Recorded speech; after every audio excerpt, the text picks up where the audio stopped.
지금 전 세계가 충격에 빠졌습니다. 미국, 독일, 일본이 독점하던 100년의 기술을 한국이 드디어 손에 넣게 되자 전문가들이 못 믿겠다며 난리가 났습니다. 1900도의 온도에도 녹지 않는 합금, 진동 오차 0.2mm, 복합 에너지 효율 63%.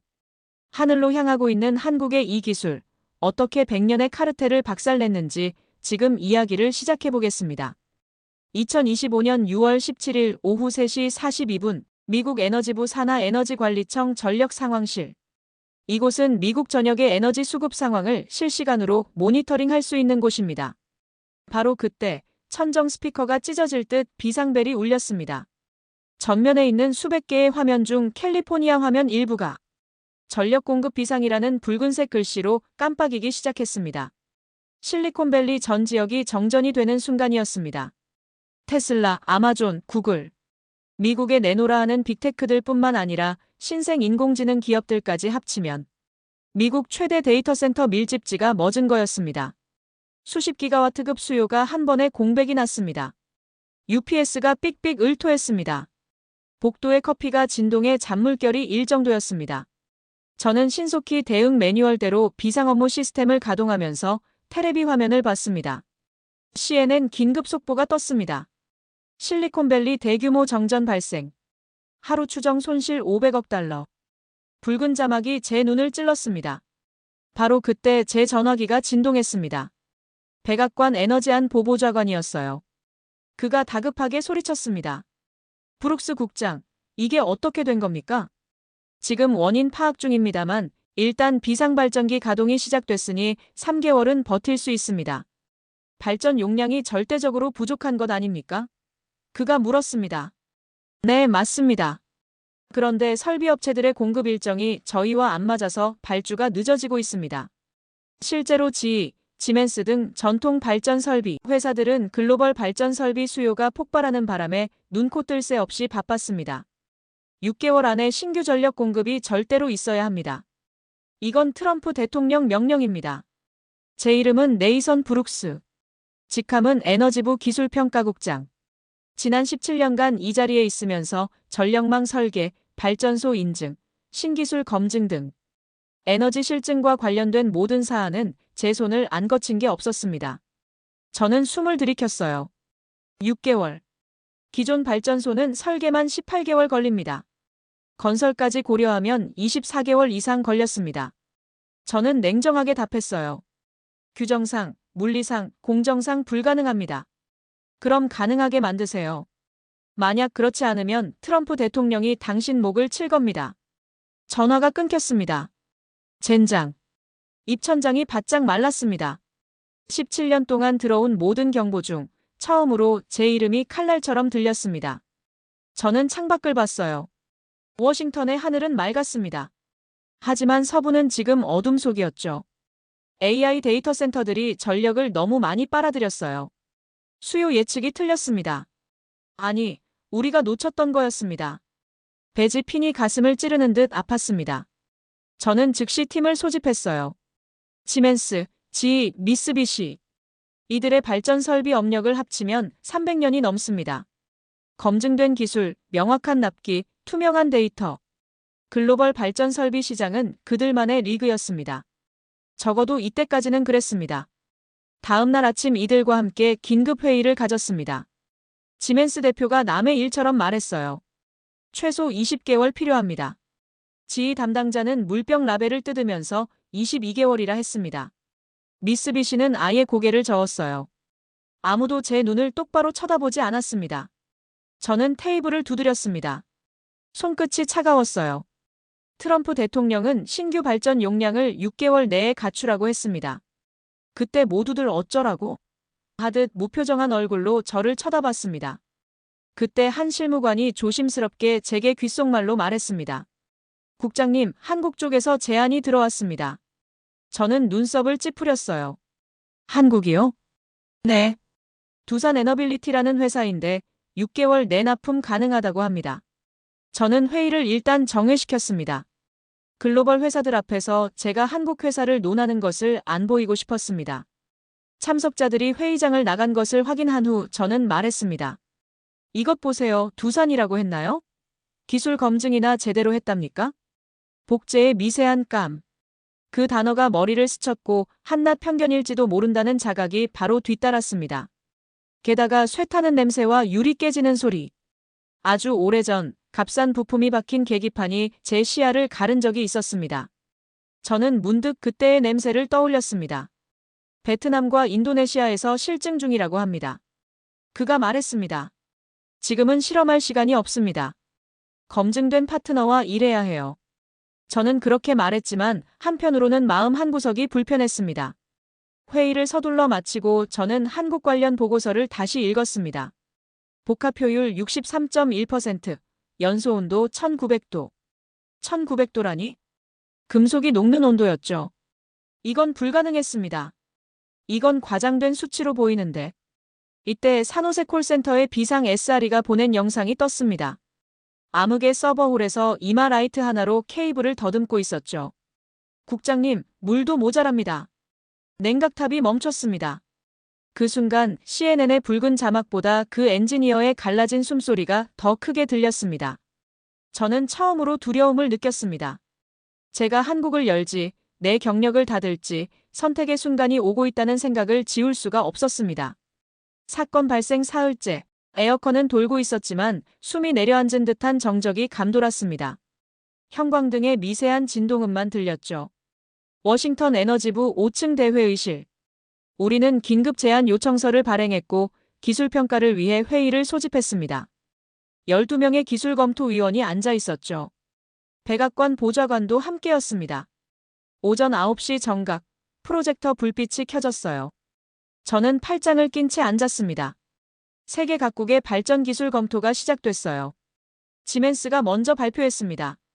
효율 56.8%, 납기 20개월. 저는 고개를 저었어요. 지휘가 이어졌죠. 효율 57.2%, 납기 18개월. 역시 불가능했습니다. 미쓰비시는 아예 손을 들었어요. 현재 생산 라인이 풀가동 중입니다. 추가 납품은 24개월 후에나 가능합니다. 정부 쪽 인사들의 분위기는 무거웠습니다. 백악관 보좌관이 저를 쳐다봤습니다. 눈빛이 날카로웠죠. 저는 시선을 피했어요. 17년 동안 세계 모든 터빈을 심사해왔습니다. 제 사인 하나가 수십억 달러의 기준이었죠. 그런데 오늘 제 손이 처음으로 떨렸습니다. 그때 제 실무관이 손을 들었습니다. 국장님, 한국 두산 에너빌리티 측이 대기 중입니다. 저는 눈살을 찌푸렸어요. 또 한국이야? 이미 자료를 봤습니다. 믿을 수 없는 숫자들이었죠. 저는 차갑게 말했어요. 한국이요? 복제품 전문가들 말입니까? 몇몇 위원이 웃었습니다. 저도 비웃었어요. 그 말이 입안에서 돌았어요. 20살 때 본 값싼 동양산 부품의 냄새 납과 기름이 섞인 금속 냄새가 떠올랐죠. 그게 제 편견의 냄새였습니다. 들어오라고 하세요. 5분만 주죠. 문이 열렸습니다. 검은 정장에 은퇴 안경을 쓴 40대 중반으로 보이는 동양인 남자가 들어왔습니다. 그는 고개를 숙여 인사했지만 잠깐 제 눈을 스쳤습니다. 단 0.5초였지만 겁이 아니라 결의가 보였죠. 박준호입니다. 두산 에너빌리티 H25 가스터빈 총괄을 맡고 있습니다. 그의 목소리는 낮았지만 떨리지 않았습니다. 박준호는 노트북을 연결했습니다. 프로젝터에 첫 슬라이드가 떴어요. H25 가스터빈 12년의 개발 과정. 12년이라니. 도대체 무슨 얘기를 하려는 거지? 저는 속으로 코웃음 쳤습니다. 박준호가 말을 이어갔어요. 2012년 개발을 시작했습니다. 이탈리아 안살도와의 협력이 결렬된 후 독자 노선을 선택했죠. 소재, 코팅, 냉각 시스템을 모두 자체 개발했습니다. 화면이 넘어갔어요. 실험 데이터가 나타났습니다. 3,000회. 저는 눈을 가늘게 떴어요. 3,000회 실험을 거쳤습니다.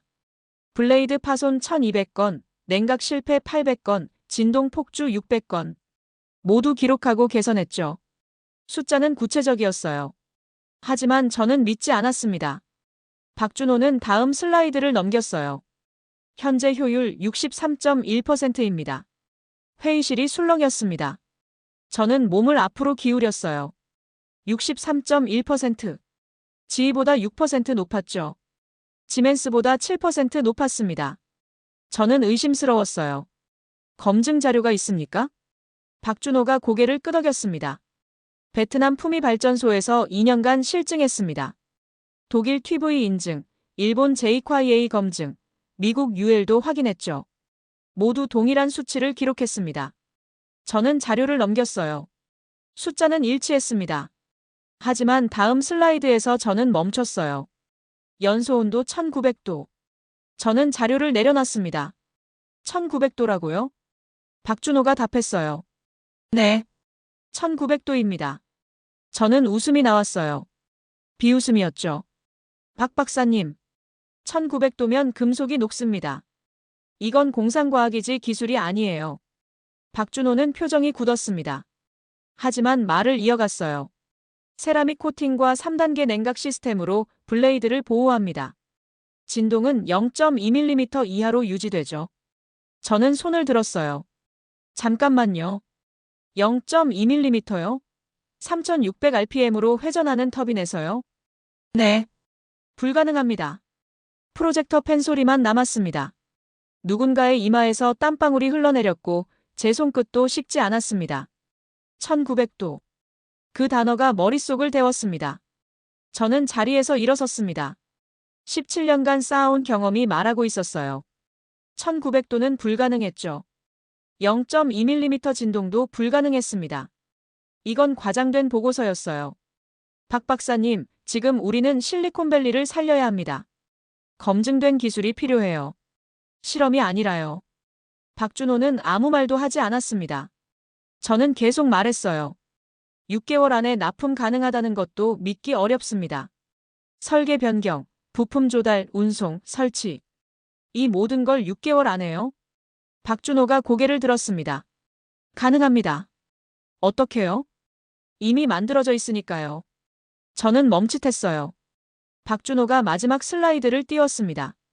창원 공장 사진이었어요. 거대한 터빈이 조립 라인에 놓여 있었죠. 12대가 생산 대기 중입니다. 납품 주문만 떨어지면 즉시 출고 가능합니다. 저는 할 말을 잃었어요. 하지만 곧 냉소가 돌아왔습니다. 이미 만들어졌다니. 주문도 없이 12대를 만들어뒀다는 건 판매 실패를 의미했죠. 저는 자리에 앉았어요. 감사합니다, 박 박사님. 검토하겠습니다. 박준호는 고개를 숙였습니다. 그는 노트북을 닫았어요. USB를 천천히 뽑아들었죠. 손이 떨리지도 않았습니다. 얼굴엔 분노도 없었어요. 묘한 평정이 있었죠. 박준호가 문 앞에서 멈춰 섰습니다. 국장님. 저는 그를 봤어요. 우린 논문으로 말하지 않습니다. 박준호의 목소리는 낮았어요. 불꽃이 대신 말하죠. 그는 문을 나갔습니다. 회의실이 조용했어요. 저는 창밖을 봤습니다. 워싱턴의 하늘은 여전히 밝았죠. 하지만 가슴 한 구석이 무거웠어요. 문이 닫히자 회의실 스피커가 웅 하고 꺼졌습니다. 아무도 말하지 않았습니다. 내 가슴속 어딘가에서 작은 불꽃 소리가 들렸습니다. 그때 휴대폰으로 문자가 하나 들어왔습니다. 리처드 멜빌. MIT 교수. 우리 에너지부 기술자문위원이 있어요. 저와는 20년 지기였습니다. 근처에 있으니 차 한잔 하자는 메시지였습니다. 저는 그를 16번가 모퉁이 작은 카페에서 만났어요. 오후 4시 27분, 제가 먼저 도착해서 창가 자리에 앉아 있었습니다. 카페에는 커피 향이 가득했습니다. 저는 에스프레소 한 잔 앞에서 숨을 고르고 있었어요. 이틀간 잠을 4시간밖에 못 잤더니 눈꺼풀이 돌덩이처럼 무거웠습니다.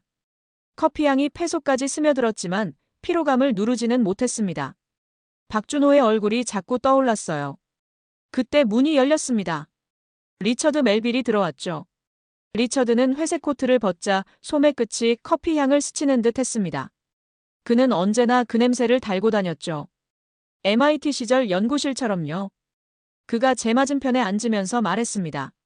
네이선, 요즘 힘들지? 저는 고개를 끄덕였습니다. 백악관 미션이라며. 소문 들었어. 리처드는 커피를 주문했어요. 아메리카노 2잔. 하나는 제 앞에 놓였죠. 김이 피어올랐습니다. 저는 컵을 감쌌어요. 따뜻했습니다. 6개월 안에 불가능한 일을 하라는데. 리처드가 웃었어요. 내가 불가능하다고 말하는 건 드문 일인데. 저는 한숨을 내쉬었습니다. 실리콘밸리는 여전히 어둠 속이었어요. 손실은 계속 늘어나고 있었죠. 저는 커피를 한 모금 마셨습니다. 쓴맛이 혀를 감쌌어요. 리처드가 조용히 말했습니다. 한국 기업 만났다며. 저는 눈을 들었어요. 어떻게 알았어? 박준호, 내 제자거든. 저는 멈칫했습니다. 리처드가 미소 지었어요. 2008년 MIT에서 가르쳤지. 연력학 전공. 똑똑한 친구였어.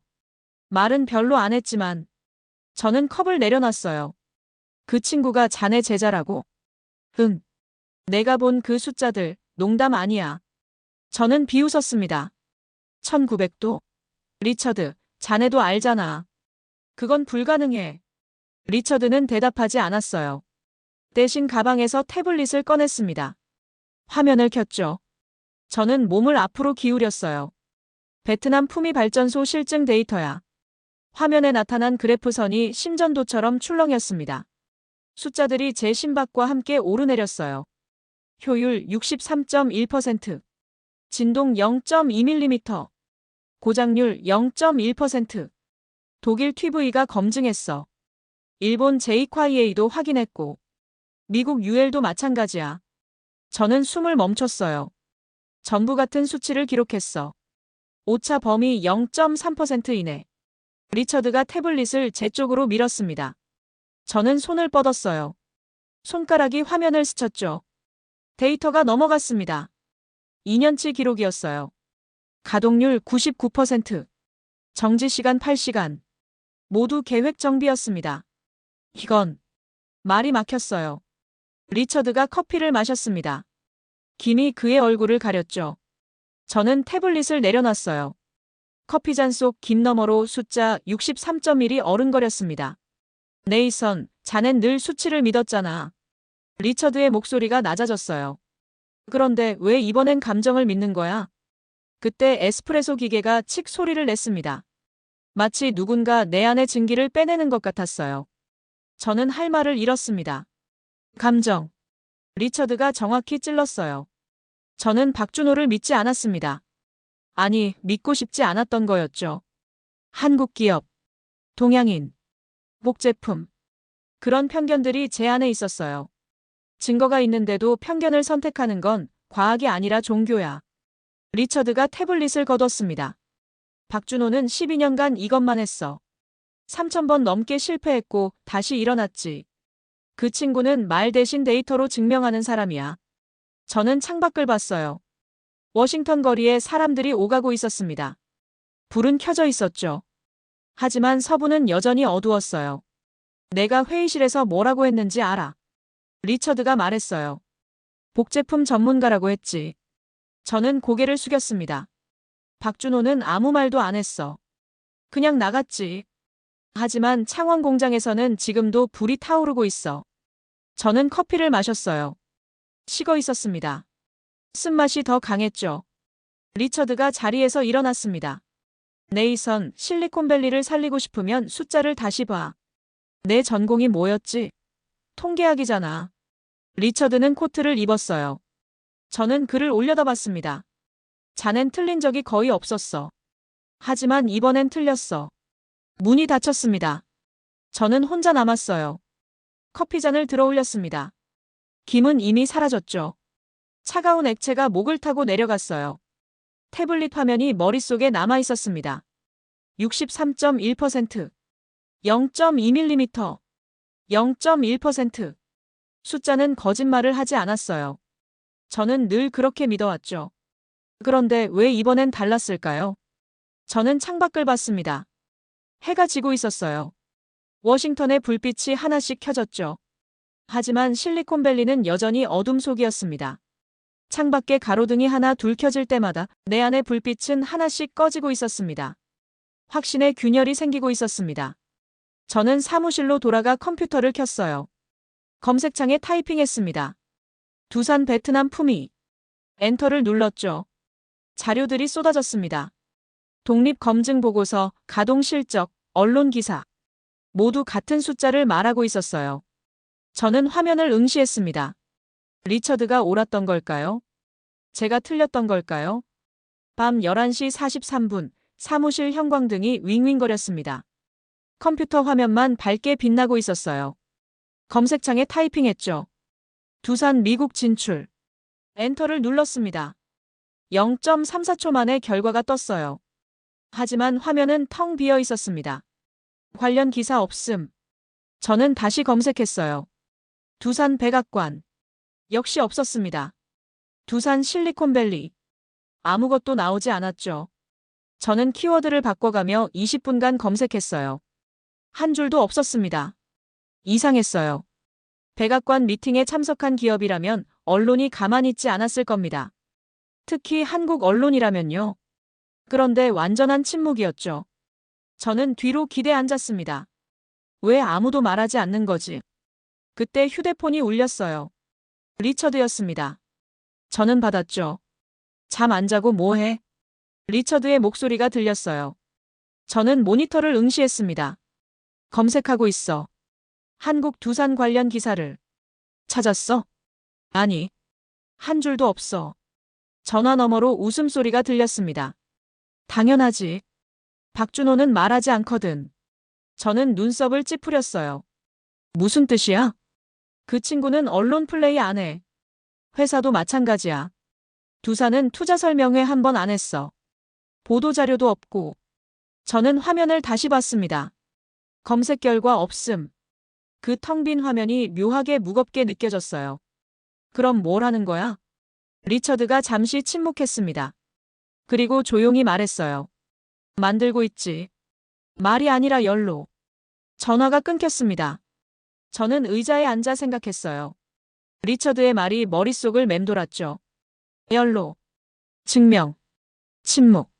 저는 다시 검색창을 열었습니다. 이번엔 다르게 쳤어요. 창원 공장 두산. 몇 개의 결과가 나왔습니다. 지역 뉴스 몇 건이었어요.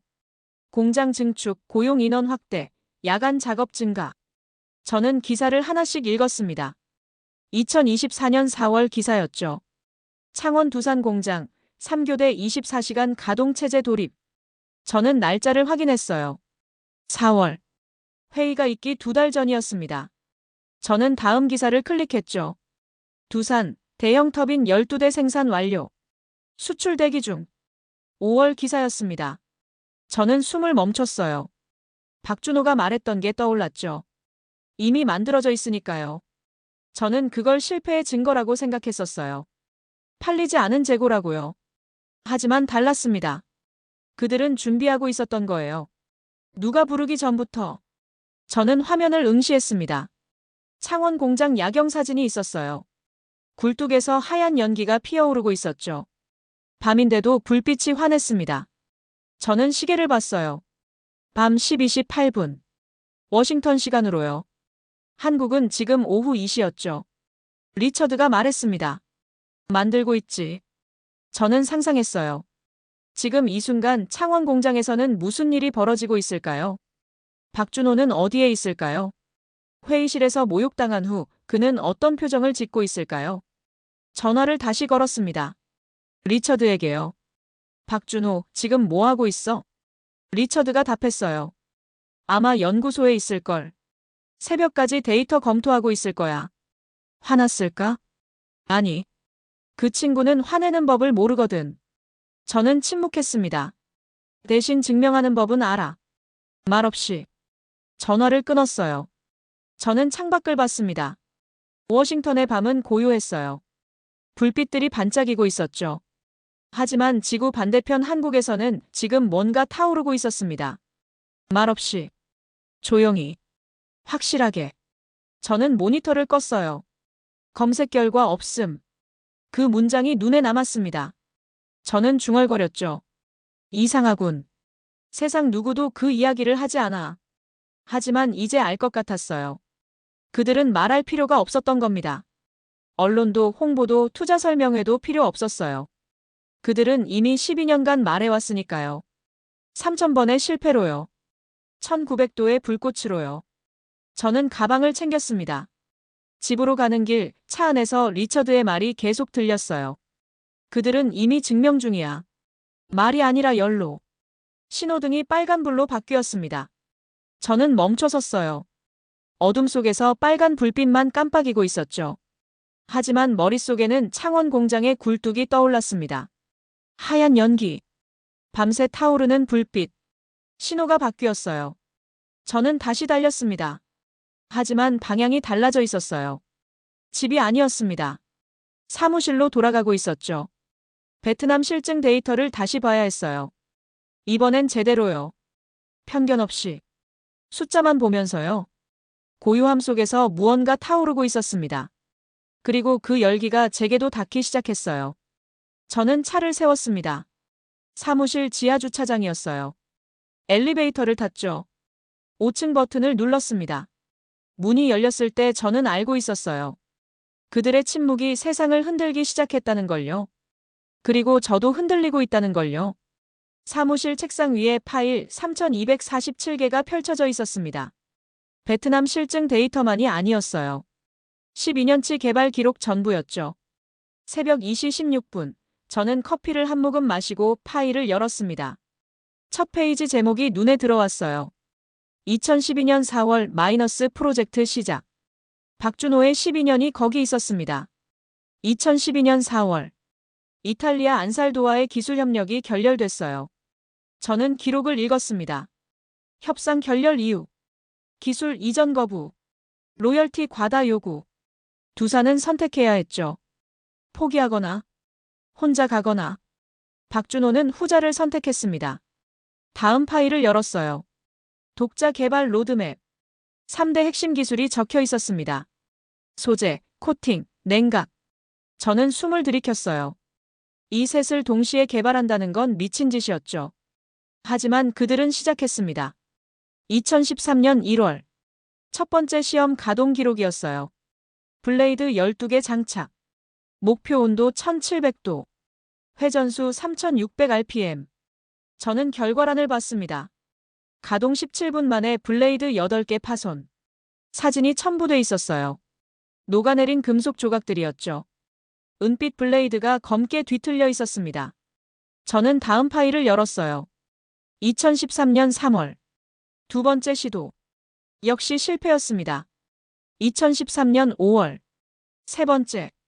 실패. 저는 파일을 계속 넘겼어요. 실패. 실패. 실패. 페이지마다 빨간 글씨로 실패가 찍혀 있었죠.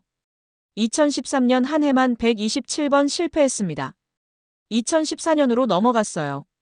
소재를 바꿨더군요. 니켈 합금에서 코발트 기반으로요. 하지만 결과는 같았습니다. 블레이드 파손. 진동 폭주. 냉각 실패. 저는 엑셀 시트를 열었어요. 트러블 슈팅 목록이었습니다. 1번부터 3247번까지 적혀 있었어요. 저는 스크롤을 내렸습니다. 끝없이 이어지는 실패 기록들. 각 줄마다 날짜, 원인, 조치가 적혀 있었죠. 1204번 마이너스 블레이드 균열 코팅 두께 0.3mm 증가. 1892번 마이너스 냉각수 온도 급상승 유량 15% 증가. 2456번 마이너스 진동 0.8mm 초과 밸런싱 재조정. 저는 숨이 막혔어요. 3247번. 12년. 4380일. 하루 평균 0.74회 실패했다는 뜻이었죠. 쉬는 날 없이요. 2016년 기록을 열었습니다. 회의록이 있었어요. 팀 미팅 기록이었죠. 저는 읽기 시작했습니다. 이대로는 불가능합니다. 목표를 낮춰야 합니다. 누군가 말했더군요. 박준호가 답했습니다. 목표는 63%입니다. 온도는 1900도. 하지만 2년간 한 번도 성공하지 못했습니다. 그럼 3년을 하면 됩니다. 저는 멈췄어요. 박준호의 문장이 눈에 박혔습니다. 그럼 3년을 하면 됩니다. 저는 다음 페이지를 넘겼죠. 2017년 6월. 드디어 변화가 있었어요. 효율 58.2% 달성. 저는 보고서를 자세히 읽었습니다. 세라믹 코팅 3층 구조 적용. 냉각 경로 재설계. 블레이드 무게 12% 감소. 하지만 아직 부족했습니다. 2018년 3월. 효율 59.7%. 조금씩 올라가고 있었어요. 하지만 목표는 63%였죠. 저는 그래프를 봤습니다. 완만한 상승 곡선이었어요. 2019년 11월. 효율 61.2%. 기록이 멈췄습니다. 저는 다음 파일을 찾았어요. 없었습니다. 2020년 1월까지 공백이었죠. 2달간 아무 기록이 없었어요. 저는 보충 자료를 열었습니다. 2019년 12월 마이너스 팀원 7명 사직. 이유가 적혀 있었어요.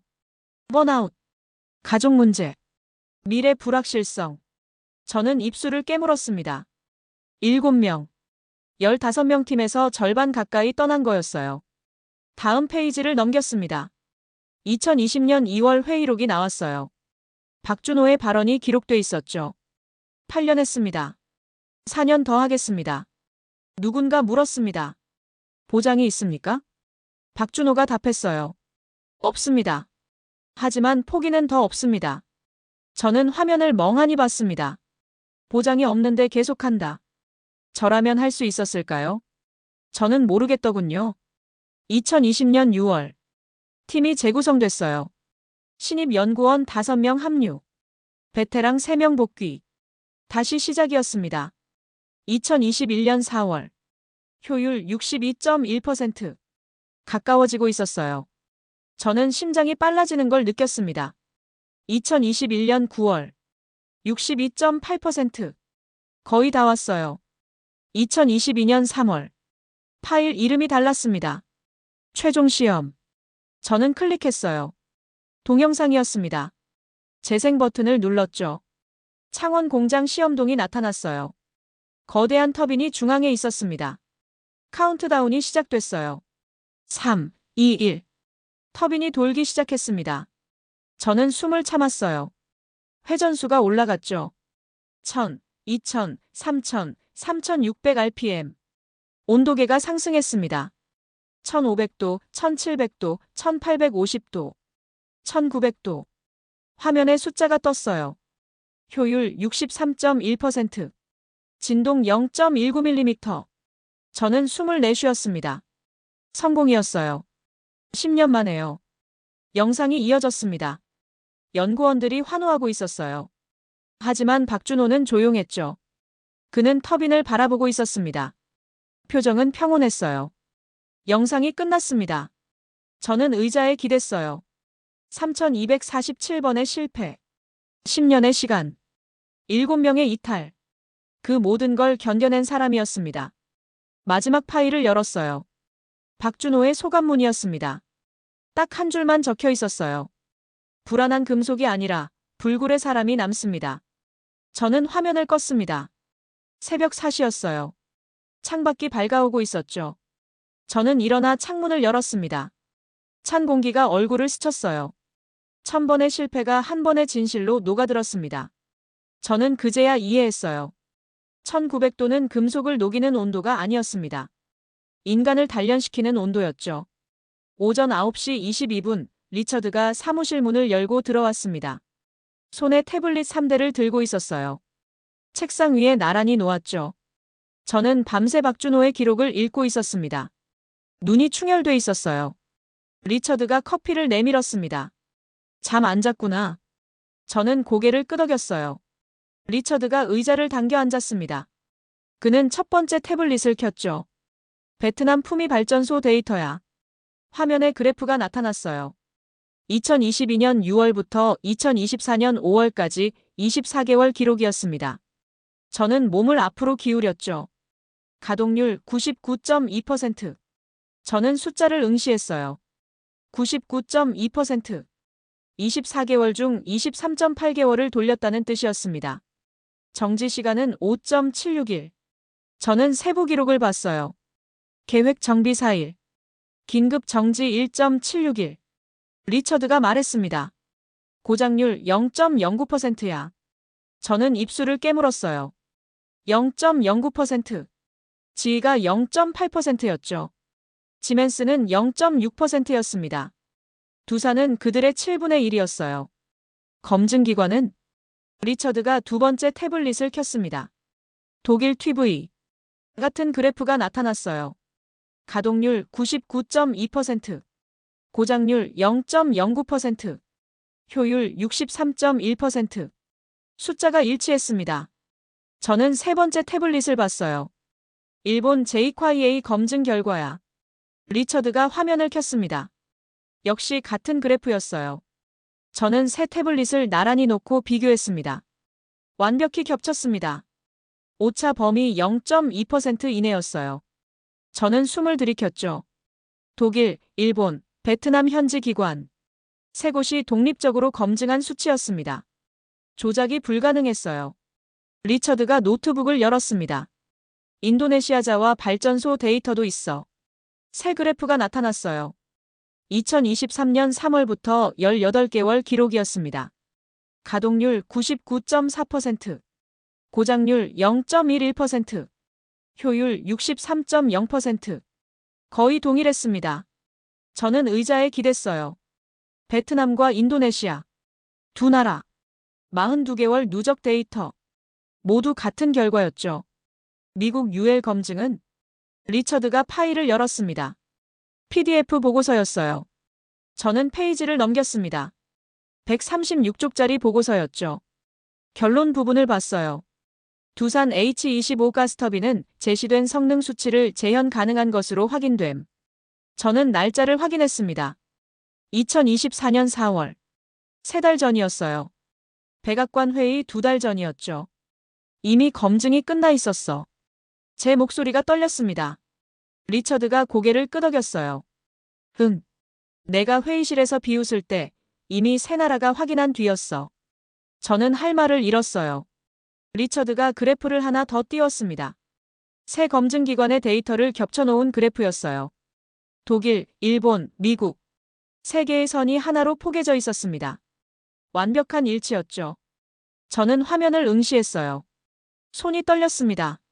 17년간 저는 데이터를 믿어왔어요. 숫자는 거짓말을 하지 않는다고 배웠죠. 그런데 저는 숫자를 거부했습니다. 조작이 아니야. 제가 중얼거렸어요. 반복 가능한 결과야. 리처드가 조용히 말했습니다. 네이선, 데이터는 거짓말을 안 해. 저는 글을 봤어요. 대신 내가 거짓말을 해왔어. 가슴이 무너지는 기분이었습니다. 리처드가 옳았어요. 저는 데이터를 본 게 아니었습니다. 제 편견을 봤던 거였죠. 한국, 목제품, 불가능. 그런 단어들이 제 눈을 가리고 있었어요. 저는 자리에서 일어났습니다. 창문으로 걸어갔죠. 워싱턴 거리가 내려다 보였어요. 사람들이 오가고 있었습니다. 평범한 아침이었죠. 하지만 제 안에서는 뭔가 무너지고 있었어요. 네이선. 리처드가 불렀습니다. 저는 돌아봤어요. 직접 봐야 해. 숫자만으로는 부족해. 저는 알고 있었어요. 리처드가 맞았습니다. 저는 책상으로 돌아왔죠. 노트북을 열었어요. 항공사 웹사이트에 접속했습니다. 워싱턴에서 서울까지. 검색 버튼을 눌렀어요. 결과가 나타났습니다. 14시간 30분 소요. 저는 날짜를 선택했죠. 내일. 좌석을 골랐습니다. 이코노미. 결제 버튼을 눌렀어요. 카드 정보를 입력했죠. 손가락이 떨렸습니다. 결제 완료. 이메일로 티켓이 왔어요. 저는 화면을 봤습니다. 인천행 UA 891편. 내일 오후 1시 20분 출발. 리처드가 웃었습니다. 보령 실증단지로 가는 거야? 저는 고개를 끄덕였어요. 1900도를 직접 봐야 해. 리처드가 일어섰습니다. 그는 제 어깨를 두드렸죠. 박준호한테 연락해둘게. 준비하라고. 문이 닫혔습니다. 저는 혼자 남았어요. 세 개의 태블릿이 여전히 책상 위에 있었습니다. 세 개의 그래프가 빛나고 있었죠. 독일, 일본, 미국. 세 나라가 증명한 진실이었어요. 저는 태블릿을 하나씩 껐습니다. 화면이 어두워졌죠. 하지만 숫자는 제 머릿속에 남아 있었어요. 63.1%, 0.09%, 99.2%. 저는 가방을 챙겼습니다. 여권을 꺼냈어요. 유효기간을 확인했죠. 2027년까지 남아 있었습니다. 집으로 가야 했어요. 짐을 싸야 했죠. 하지만 발이 떨어지지 않았습니다. 저는 다시 창밖을 봤어요. 워싱턴의 하늘은 맑았습니다. 하지만 머릿속은 복잡했죠. 17년간 쌓아온 확신이 무너지고 있었어요. 그리고 새로운 무언가가 자라나고 있었습니다. 호기심이었을까요? 존경이었을까요? 아니면 부끄러움이었을까요? 저는 몰랐어요. 하지만 한 가지는 확실했습니다. 저는 드디어 불을 보러 가고 있었어요. 1900도의 진실을 만나러요. 보령 실증단지 정문에 도착한 시간은 오후 2시 47분이었습니다. 서울에서 3시간을 달려왔어요. 회색 콘크리트 건물 3동이 보였죠. 굴뚝에서 하얀 연기가 피어오르고 있었습니다. 공기는 짠맛이 났어요. 바다가 가까웠죠. 박준호가 현관에서 기다리고 있었습니다. 검은 작업복을 입고 있었어요. 안전모를 손에 들고 있었죠. 저는 차에서 내렸습니다. 박준호가 고개를 숙여 인사했어요. 먼 길 오셨습니다. 목소리는 조용했습니다. 워싱턴 회의실에서와 똑같았어요. 저는 손을 내밀었죠. 네이선 브룩스입니다. 박준호가 악수했습니다. 손에 굳은 살이 있었어요. 저는 그의 눈을 봤습니다. 평온했죠. 분노도 없었어요. 원망도 없었습니다. 들어가시죠. 박준호가 안전모를 건넸어요. 저는 썼습니다. 무거웠죠. 박준호가 앞서 걸었어요. 저는 따라갔습니다. 복도는 길었습니다. 양쪽에 파이프들이 지나가고 있었어요. 낮은 진동음이 들렸죠.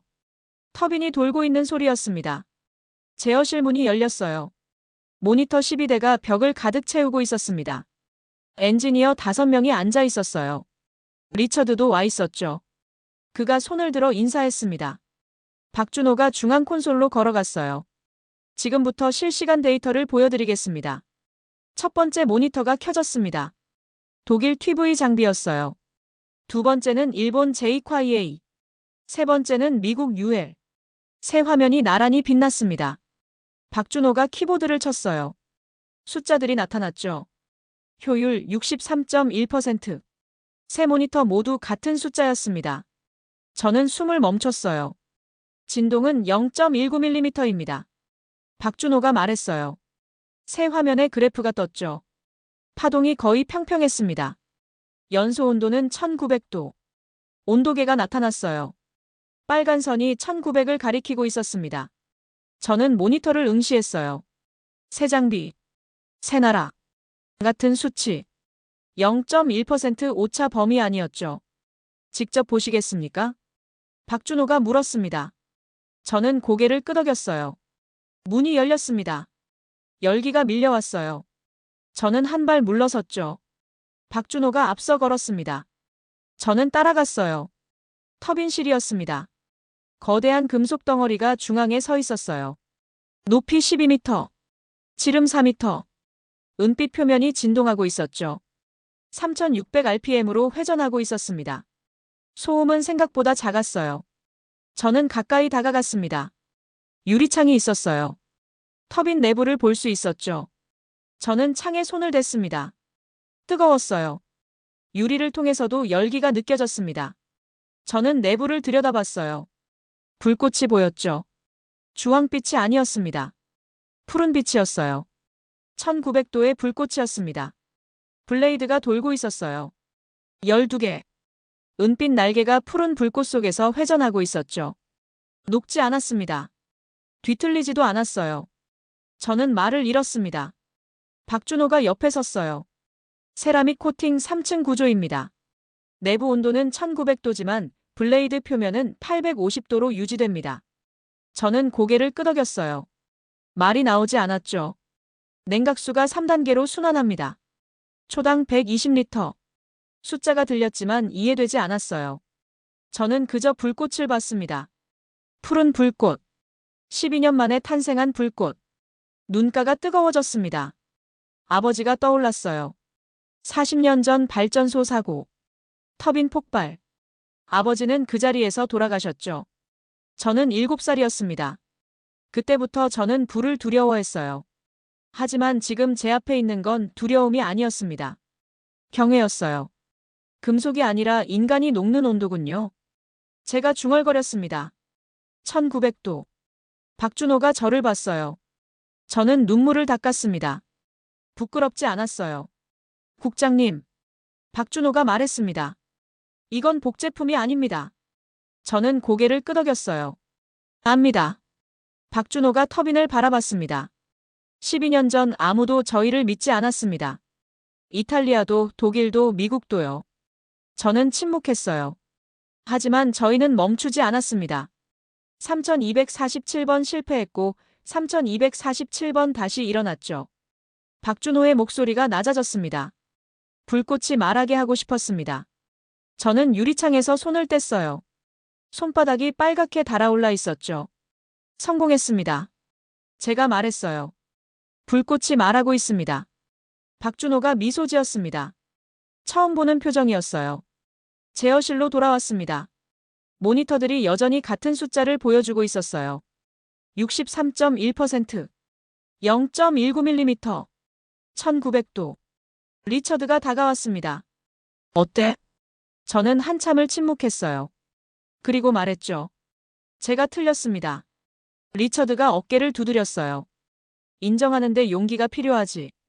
저는 박준호를 봤습니다. 그는 조용히 모니터를 확인하고 있었어요. 17년간 제가 무시했던 것들이 거기 있었습니다. 겸손, 인내, 증명. 저는 가방에서 노트북을 꺼냈어요. 이메일을 열었습니다. 백악관 보좌관에게 메일을 작성했죠. 제목 한국 두산 H25 가스터빈 도입 건의. 본문은 짧았습니다. 검증 완료. 즉시 도입 권고합니다. 전송 버튼을 눌렀어요. 박준호가 저를 봤습니다. 저는 고개를 숙였어요. 죄송합니다. 회의실에서 무례했습니다. 박준호가 손을 저었어요. 괜찮습니다. 의심하는 게 국장님 일이니까요. 저는 고개를 들었습니다. 하지만 이젠 믿습니다. 창밖으로 굴뚝이 보였어요. 하얀 연기가 하늘로 올라가고 있었습니다. 저는 그걸 오래 바라봤어요. 편견을 잃고 진실을 얻었습니다. 1900도의 열기가 제 안의 벽을 녹여버렸죠. 6개월이 지났습니다. 2024년 12월 21일 오후 5시 32분 실리콘밸리에 불이 다시 켜졌어요. 12대의 터빈이 동시에 가동됐죠. 500억 달러의 손실이 멈췄습니다. CNN은 생중계를 내보냈어요. 저는 워싱턴 사무실에서 그 장면을 봤습니다. 어둠이 물러가고 있었어요. 화면 속 샌프란시스코가 밝아졌습니다. 빌딩마다 불이 들어왔어요. AI 데이터 센터가 재가동됐죠.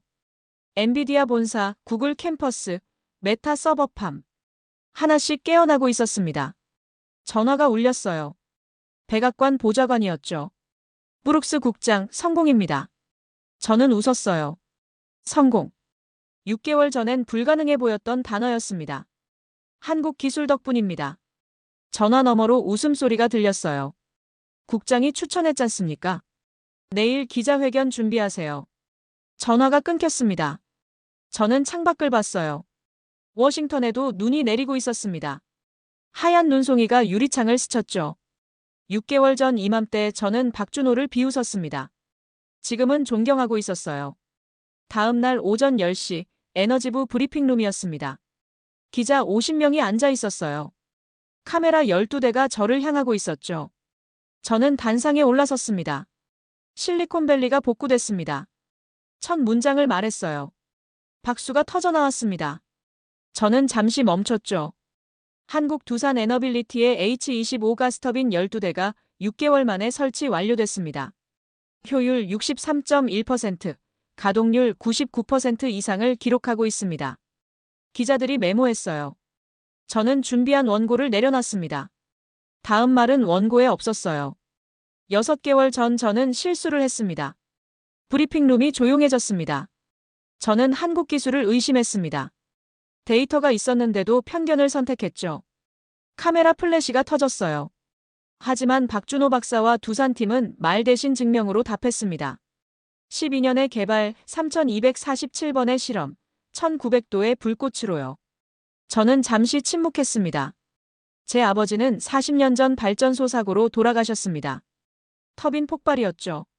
저는 평생 불을 두려워했습니다. 목소리가 떨렸어요. 하지만 이제 압니다. 아버지를 죽게 한 불이 이제 세상을 살리고 있다는 걸요. 브리핑룸이 숙연해졌습니다. 기술은 국적이 없습니다. 오직 진실만 있을 뿐입니다. 박수가 울려 나왔어요. 저는 단상에서 내려왔습니다. 3개월 후, 2025년 3월. 저는 한국에 다시 왔어요. 이번엔 사천이었습니다. 한국항공우주산업 본사였죠. 박준호가 저를 맞이했어요. 또 오셨네요. 박준호가 웃었습니다. 저도 웃었어요. 이번엔 뭘 보여주실 건가요? 박준호가 활주로를 가리켰습니다. 전투기 한 대가 서 있었어요. 회색 동체에 태극마크가 있었죠. KF-XX입니다. 저는 전투기를 봤어요. 날렵한 형태였습니다. 엔진은? 박준호가 답했어요. H-25 기술을 항공용으로 전환했습니다. 추력 22,000파운드. 연소온도 1900도. 저는 숨을 들이켰어요. 같은 기술이었습니다. 발전소에서 하늘로 옮겨간 거였죠. 시험 비행 보시겠습니까? 저는 고개를 끄덕였습니다. 활주로 끝에 섰어요. 전투기가 시동을 걸었습니다. 엔진음이 울려 퍼졌죠. 푸른 불꽃이 배기구에서 뿜어져 나왔습니다. 1900도였어요. 전투기가 움직이기 시작했습니다. 속도가 붙었어요. 활주로를 달렸죠. 그리고 떠올랐습니다. 하늘로. 저는 올려다봤어요. 전투기가 구름 속으로 사라졌습니다. 푸른 화염 궤적만 남았어요. 박준호가 옆에 섰습니다. 12년 전엔 꿈이었습니다. 저는 하늘을 봤어요. 이젠 현실이군요. 박준호가 말했습니다. 패권은 총성이 아니라 재현 가능한 온도로 바뀌었습니다. 저는 그 말을 곱씹었어요. 재현 가능한 온도. 1900도. 누구나 의심했지만 반복 가능했던 진실. 브룩스 국장님. 박준호가 저를 불렀습니다. 감사합니다. 믿어주셔서요. 저는 고개를 저었어요. 제가 감사해야죠. 가르쳐 주셔서요. 박준호가 고개를 갸우뚱했습니다. 뭘요? 저는 하늘을 가리켰어요. 증명은 말이 아니라 불꽃으로 한다는 걸요. 그날 저녁 서울 호텔방에서 보고서를 작성했습니다. 백악관 제출용이었어요. 제목은 이랬습니다. 한국 가스터빈 기술의 전략적 가치 평가. 결론은 한 문장이었죠. 미국은 더 이상 기술의 중심이 아니다. 기술의 동반자가 되어야 한다. 저는 파일을 저장했어요. 전송 버튼을 눌렀습니다. 창밖으로 서울 야경이 보였어요. 불빛들이 반짝이고 있었습니다. 저는 문득 생각했어요. 저 불빛 중 얼마나 많은 것이 한국 기술로 켜진 걸까요? 아마 제가 상상하는 것보다 훨씬 많을 거예요. 휴대폰이 울렸습니다. 리처드였어요. KF-XX 봤어? 응. 놀라웠어. 박준호 그 친구 멈출 생각이 없나 봐. 다음은 선박용 엔진이래. 저는 웃었습니다. 12년이 또 걸리겠네. 아니. 이번엔 5년이면 될 거야. 이미 길을 아니까. 전화를 끊었어요. 저는 침대에 누워 천장을 봤습니다. 6개월 전 제 확신은 무너졌어요. 17년간 쌓아 올린 벽이 무너졌죠. 하지만 그 자리에 새로운 게 생겼습니다. 겸손, 존중, 배움. 저는 눈을 감았어요. 1900도의 불꽃이 떠올랐습니다. 푸른 불꽃. 12년 만에 피어난 불꽃. 3247번의 실패를 녹여낸 불꽃. 그 불꽃이 세상의 정의를 다시 쓰고 있었어요. 말이 아니라 열로. 선전이 아니라 증명으로. 저는 잠들기 전 마지막으로 생각했습니다. 기술의 미래는 누가 더 큰 소리를 내느냐가 아니에요. 누가 더 뜨거운 진실을 만들어내느냐였죠. 1900도. 그 온도가 세상을 바꾸고 있었습니다. 한 번에 한 도씩. 조용히. 확실하게. 불꽃처럼.